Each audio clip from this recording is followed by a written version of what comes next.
Welcome back, deep divers. Ready to get a little cosmic? Today we're diving into one of the most mysterious and fascinating phenomena in the universe, black holes. But we're not just talking about the science today. No, we're going way beyond textbooks and telescopes this time. We're going to be exploring black holes through the lens of human experience. Oh, wow. Okay, human experience. Yeah, through the first-hand accounts of two individuals who explored this phenomenon through guided hypnosis. Hypnosis and black holes. Yeah. That's a combination I never would have expected. It's a really unique approach because it allows us to move beyond those typical scientific definitions of black holes and delve into a more experiential realm. So we're talking about subjective experiences, personal journeys into the heart of a black hole. Exactly. Okay, color me intrigued. So we have these two individuals, Valeria and Svetlana, both of whom participated in separate hypnosis sessions and both focused on black holes. What did they find? Well, it's fascinating because while their descriptions are unique to their own personal experiences, there are some really striking commonalities that emerge. Oh, there are. Like what kind of commonalities? Well, one of the most prominent themes in both accounts is this idea of black holes being fundamentally connected to energy flow and transformation. Both Valeria and Svetlana, independently of each other, described black holes as being pivotal points in this kind of grand universal exchange of energy. Almost like these black holes are acting as cosmic engines, driving the flow of energy throughout the universe. That's a great way to put it. And it's a concept that aligns with some of the most fundamental laws of physics, too, you know? Yeah. Like what? Well, like the law of conservation of energy, for example. Oh, right, which states that energy cannot be created or destroyed, only transformed. Exactly. So even in the extreme conditions of a black hole where gravity is so strong that not even light can escape, energy might be converted into a different form. Yeah, or even transported to another location in the cosmos, potentially. Okay, so we're already seeing this really interesting theme of energy transformation emerge from both of these hypnotic journeys. Yeah. All right, so let's dive deeper into Valeria's vision now. What was so unique about her experience? Well, her session was really interesting because it focused on the feeling of a black hole, not just the scientific concept, you know? Right, so more of a subjective, experiential approach. Yeah. I like it. What did she describe? Well, she used this really interesting phrase. She described black holes as zones of zeroing. Zones of zeroing. What do you think she meant by that? Well, she elaborated a bit further, and it seems like what she was getting at is that black holes are places where time, as we understand it, ceases to exist. Ooh, okay. So it's not just that time slows down near a black hole because of the intense gravity. No, it's more radical than that. It's like time itself just stops. That seems to be the essence of what she was trying to convey. She also described feeling a sense of disconnection upon entering the black hole, like a sudden blackout, almost as if she was passing beyond the veil of our everyday reality. Whoa, okay. That sends chills down my spine just hearing you describe it. It's like stepping off the edge of a map, into uncharted territory. It is, isn't it? And this feeling of zeroing, does that connect at all to anything in the scientific understanding of black holes? You know, it does in a way. Think about what happens as you approach a black hole. Time slows down from your perspective due to the intense gravitational forces. And this distortion of time reaches its peak at what we call the event horizon. Right, the event horizon, the boundary beyond which nothing, not even light, can escape the black hole's pull. Exactly. So, in a sense, what Valeria might be describing with the zeroing sensation is a way of experiencing what happens at the event horizon, where time essentially comes to a standstill from an outside observer's perspective. Whoa. That is incredibly profound.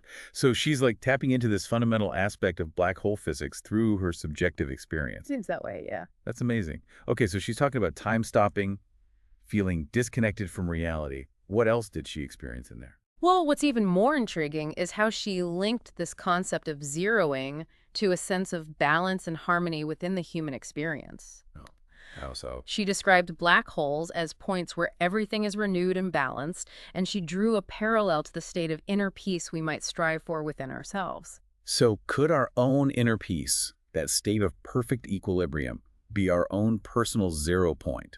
I mean, could there be a connection between this cosmic phenomenon and our own internal states of being?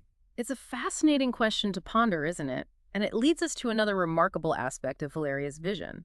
She described Earth's awakening occurring through black holes, as if they were these points of consciousness scattered throughout the universe. Wait, so black holes aren't just these destructive, all-consuming forces. Could they actually be playing a role in the evolution of consciousness, maybe even on a planetary scale? That's what Valeria's experience suggests, and it really challenges us to rethink our understanding of these cosmic entities, doesn't it?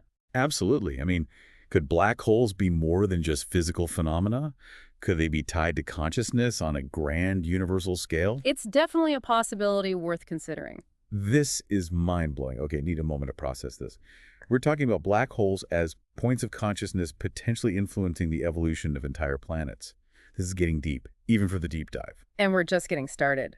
Valeria's vision takes an even more intriguing turn when she describes seeing humanoid figures in a flying saucer observing Earth's black holes. Okay, now we're venturing into science fiction territory.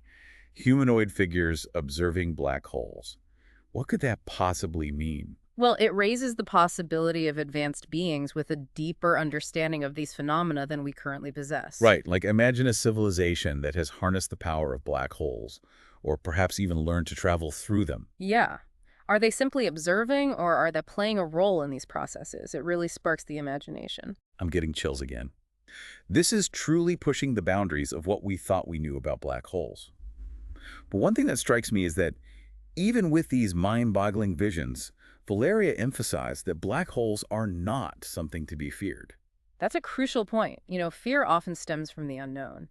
Perhaps by understanding these forces, we can move beyond fear and embrace a more expansive view of the cosmos. So it's not about running away from the unknown, but rather diving deeper into it with a sense of curiosity and wonder. Exactly, and that's precisely what we'll do as we explore Svetlana's journey next. Her experience takes a slightly different approach, focusing on black holes as portals to other spaces and states of being. This is getting more and more fascinating. All right, deep divers, let's take a breath and prepare ourselves for Svetlana's journey. We'll be back in a moment to delve into her unique perspective on these cosmic enigmas. Don't go anywhere. All right, deep divers, welcome back. We're just finished exploring Valeria's incredible hypnotic journey into the heart of a black hole, and I gotta say, I'm still kind of reeling from the sheer scale of her experience. But now we're shifting gears to Svetlana's journey, which takes a slightly different approach, focusing on these cosmic giants as portals. So buckle up, everyone, because I'm already feeling a bit like Alice tumbling down the rabbit hole here. It's a perfect analogy, actually, because Svetlana's experience takes us on a journey through this really fascinating theoretical concept called wormholes.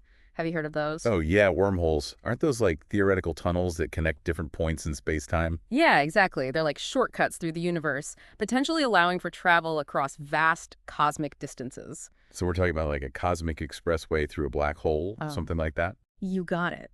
Imagine a black hole acting as a bridge between two distant points in space, or even between different universes altogether. Okay, my mind is officially blown. Yeah. Let's dive into Svetlana's experience now. What did she encounter on her journey through these theoretical portals? One of the most striking images she described was this vision of a sphere containing multiple worlds, all connected by a branch that she interpreted as a black hole portal. Multiple worlds. Okay, hold on. Are we talking about like parallel universes here? Yeah. Like a cosmic web of interconnected realities? Her imagery aligned perfectly with that concept, yeah. The idea of a multiverse. Yeah. Countless worlds, each with its own unique set of physical laws and possibilities, all kind of woven together through these black hole portals. Okay, that is incredible. And if these portals do exist, how did she describe accessing them? Did she just like walk right through? Well, here's where her experience takes an interesting turn. She described needing to connect with another person's energy before she could access the black hole portal. So it's like a connection to another consciousness was necessary to open the gateway. That's how she experienced it. It really emphasizes this idea of interconnectedness, not just between humans, but potentially on a cosmic level as well, which I find fascinating. Oh, absolutely.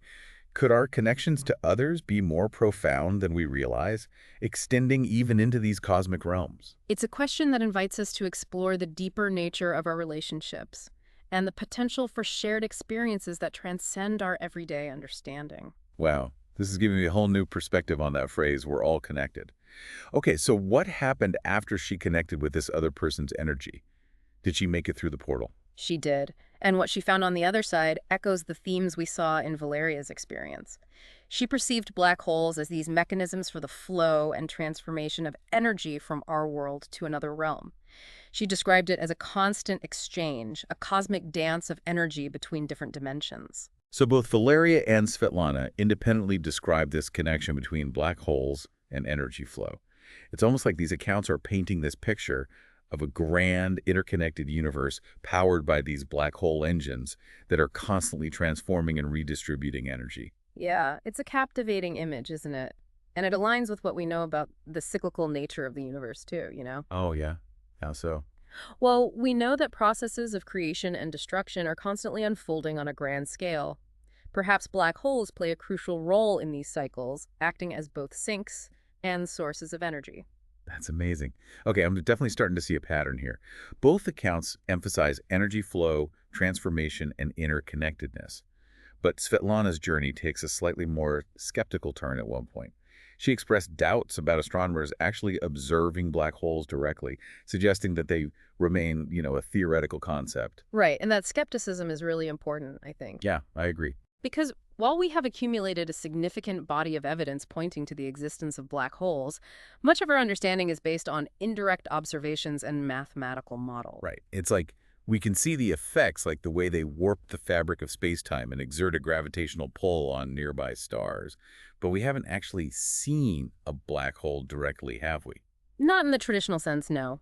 So Svetlana's perspective reminds us to approach these concepts with a healthy dose of critical thinking, to acknowledge the limitations of our current understanding. So it's a balance, right, between embracing the wonder of these discoveries and maintaining a rigorous scientific approach. Absolutely. And here's where Svetlana's experience takes another really intriguing turn. She introduces this concept of a personal black hole existing within each individual's energy field. Wait, hold on. Personal black holes. Like miniature versions of these cosmic giants swirling around inside each of us. I'm not sure I'm ready for that level of weirdness. Uh-huh. It's definitely a concept that pushes the boundaries of our conventional understanding, right? Think about it. The human body is often described as a microcosm of the universe. Oh, right. Reflecting the same patterns and principles we observe on a larger scale. Exactly. So if black holes exist on a cosmic level, could they also exist within us, acting as conduits for energy and transformation on a personal level? That's a wild thought. So these personal black holes, if they exist, what might their purpose be? Well, if we consider black holes as points of energy transformation and interconnectedness on a cosmic scale, perhaps our personal black holes play a similar role within us, you know? Could they be connected to our consciousness, our creativity, or even our spiritual evolution? Whoa, that's deep. It's like each of us contains an entire universe waiting to be explored. Yeah. And maybe these personal black holes are the key to unlocking that inner cosmos. Okay, I'm definitely feeling the Alice in Wonderland vibes again. Where do we go from here? Well, this leads us to another intriguing aspect of Svetlana's experience, which is her vision of black holes as regulators of energy flow and renewal within the universe. They ensure balance and prevent stagnation, that kind of thing. So black holes aren't just these destructive forces swallowing everything in their path. They might actually play a crucial role in maintaining the delicate balance of the cosmos. That's the idea. Think of it like a messy room. Yeah, I know that one well. Things naturally tend towards disorder unless we put in some effort to keep things organized, right? Tell me about it. That's entropy at play, the tendency towards increasing disorder. Yeah. But black holes, with their immense gravitational pull and ability to transform energy, could act as counterpoints, ensuring a constant interplay between order and disorder, creation and destruction. So it's this cosmic dance between chaos and order, with black holes acting as the choreographers, ensuring everything stays in balance. That's quite a shift from the image of black holes as cosmic vacuum cleaners. Exactly, and it highlights the importance of seeing things holistically, recognizing the interconnectedness of seemingly opposing forces, you know? Absolutely. So is that the end of her vision, or is there more to it? Well, her experience culminates in this really awe-inspiring vision of energy beings with a deep understanding of black holes and their role in maintaining this universal balance. Energy beings. Are we talking about some kind of cosmic consciousness or universal intelligence guiding these processes? It sounds like something straight out of a spiritual text. And that's what's so interesting, right? This concept resonates with various spiritual traditions and mystical experiences throughout human history. Perhaps these energy beings represent something more fundamental to the fabric of the universe itself, you know?